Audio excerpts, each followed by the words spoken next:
You're on. Welcome back, everybody. I'm Brad deBeaubien. And I'm Sandy Zannino. And this is HR Office Hours. What are we talking about today, Sandy? So, Brad, what do you think if we talk about performance reviews and honest feedback in performance reviews and feedback in general with employees? Good topic. I think one that probably doesn't get enough attention and may, as a result, be the source of a lot of employer headaches unnecessarily. That's my personal opinion. But, right, if we just look at human nature, and I'm interested in your thoughts on this, like, we don't like to say hard things to people, right? Most of us, I mean, there are a few psychopaths out there, but the majority of us, we'd rather say something nice or, avoid unpleasant conflict and controversy. HR professionals, many of them go into the job because they're people, right? And they are good at that. And that's a huge important part of the job. But a critical component of the job also is being the disciplinarian for the company, right? So let me stop for a second and kind of get your thought. You agree with that statement or those statements? I agree with all of those statements. I particularly like the statement about the psychopaths because there are some people, who could be termed maybe toxic in the workplace, right? Yeah, that's probably a better term. And the and those people could use some coaching, but it's I find in what I do, I often hear, for example, put this email or put this something that has happened in someone's employee file, and I always think, like, address the issue and With the person. yes, with the person, and say and talk about the behaviors that you want to see and the things that you want to change, right? And Yep. there's a phrase that I learned a long time ago.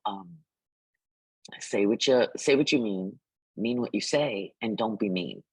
Right? There are ways.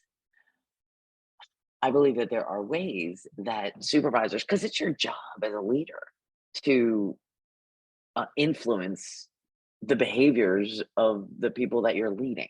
I Yep. mean, that's what leadership is. Right? To monitor the culture and all of those things. Yep. Yeah.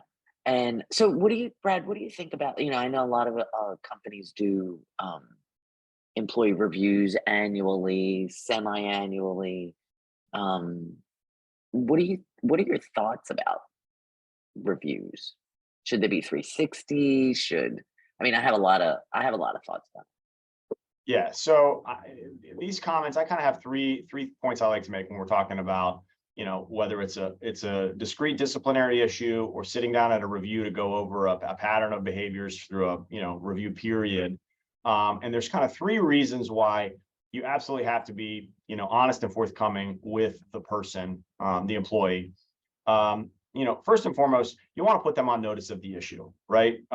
It doesn't, you mentioned that the employee file, right? I think there's a common misperception in HR land and in corporate America, maybe generally, like if something makes its way into the employee's file, that we have this magic protection as a result of that. And while there's some element of truth to it, your point is the better one, which is, yes, but if you haven't addressed the issue with the employee, you've missed a lot of opportunities, and also you haven't really done yourself a favor of putting the employee on notice vis-a-vis, warding off some discrimination or some other claims down the road, right? If they don't know that just having something in the employee files maybe not an issue. So my first point with being straightforward and forthcoming when you give employee reviews is you want the person to know what the issue is and that the company's aware of it, and that it is potential grounds for additional discipline or termination if that's the course we're going to take, right? But you got to put the person on notice of the problem.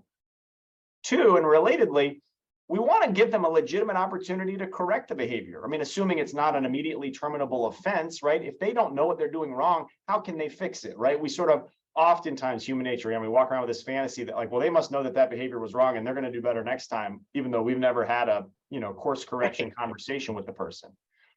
So that's item two for me on this. And then just to finish my list, the third one is the reason you want to have honest conversations with people, and sooner rather than later, is because if you sit on this stuff, and I've seen it time and again, right? intervening things just come up, right? Now they have to have a surgery. Now they've got a chronic health condition. Now their so-and-so's been diagnosed with something. And, that just infinitely complicates the situation that you're dealing with, right? If you haven't gone to them and said, hey, Absolutely.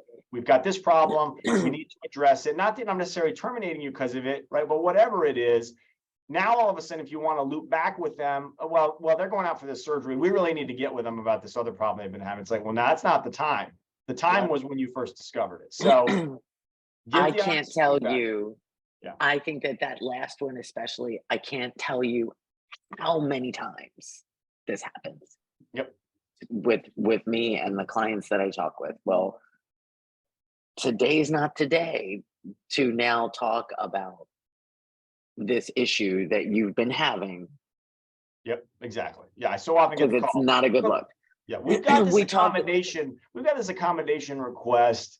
But let me tell you what, the last couple of months, we've been really having some issues with this person. So I'm inclined not to grant the Oh accommodation. wow. Yeah. Oh well, that's Yeah. not how it works. I mean, we just talked about retaliation, Yeah. right? In I think it might be the last episode, and the appearance of retaliation in that kind of a situation is because if you haven't had those honest conversations, like you're saying, right, address the behaviors that you're seeing that you don't want to see, and give just like you said, give this employee the opportunity to correct. What did you call it? Course correction. I Yeah. love that. Like, let's do a course correction. Um,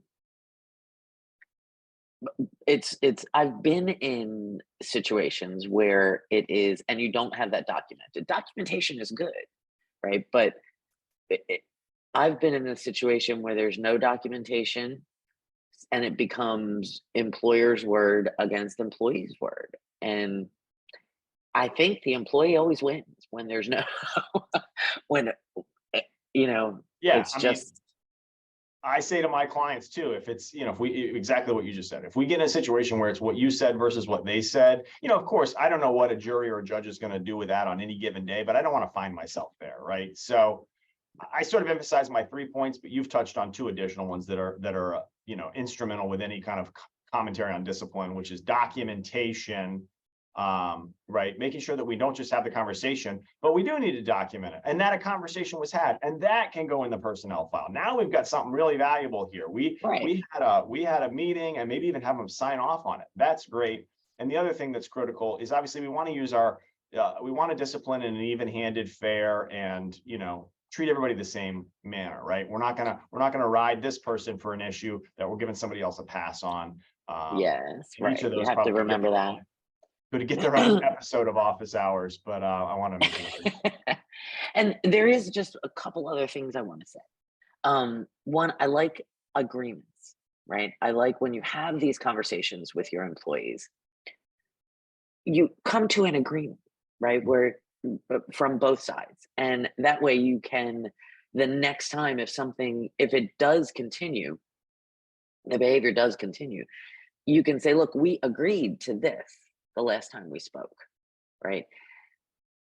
Point two that I want to make is, for me, unless it's a really egregious, like you had mentioned, something that you're going to terminate for right away, some kind of really terrible behavior.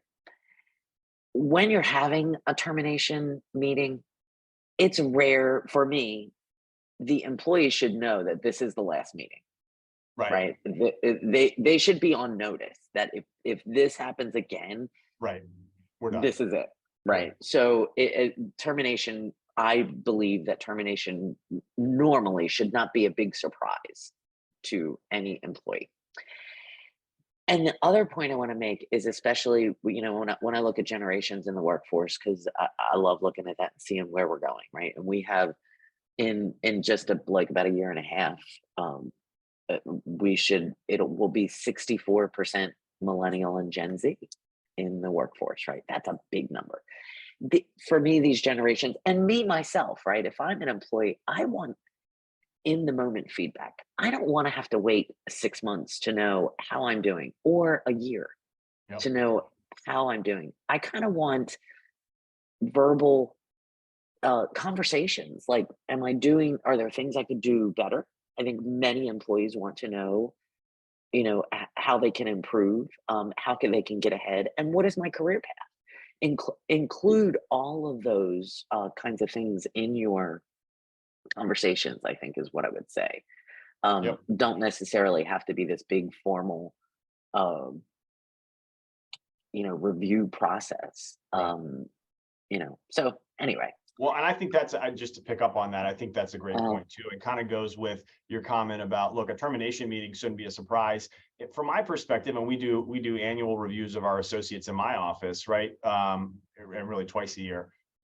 Those, the content of those really shouldn't be a surprise either, because you should be getting that feedback, right? If problems boil up, whether they're sort of, hey, we need you to improve your performance in this regard. And I'm not talking necessarily behavior issues, but substantive, anything that needs improvement. You should be getting that feedback in real time from your supervisor. And this is a point for supervisors to say, don't just sit on stuff and expect that we're going to deliver all this news, in a dump truck, format, once or twice right, a year. That's not productive, and it has the effect of potentially driving the person away, or having them hear, oh my gosh, I got all these issues, my future here is nothing. You know what I mean? Whereas if they're right, getting the mentorship and feedback, and now we're getting into a whole other aspect of cultures and how to do it. But yeah, I think these things all kind of relate. And it's critically important that the companies that are doing really well with their people operations, to use a term of the day, have a handle on giving real-time feedback, giving honest feedback, but in the right manner, right? And really helping people grow and develop, which is what you want, for your talent. yeah. So, you know what? Why is this happening, Brad? We talk, and then I think of something new to add to the conversation. Hit And it. one more thing, I generally, when I'm talking with clients, tell them not to tie um, increases to the review process, to have it as a separate, something that they're going to do separately. How do you feel about that? Um, I think that's not bad advice. There's so many different metrics, at least from my personal experience, both internally with our shop and dealing with clients. There's a variety of metrics that go into, compensation adjustments, and Mhm. discipline issues are, a component of that. But if you do them in a setting where we're just emphasizing the disciplinary issues and then making it sort of seem like the comp is exclusively correlated with that piece, I think it misses the broader message that you want to deliver and be able to deliver in any comp conversation, Right. which is, let's emphasize the positive. Here are some things we want to work on. Yeah, so I don't think that that's bad advice. Okay. All right. Well, we will see you next time. Don't forget to like and share. Catch you next time. All right. I'll see you then, Brad. See you, Sandy.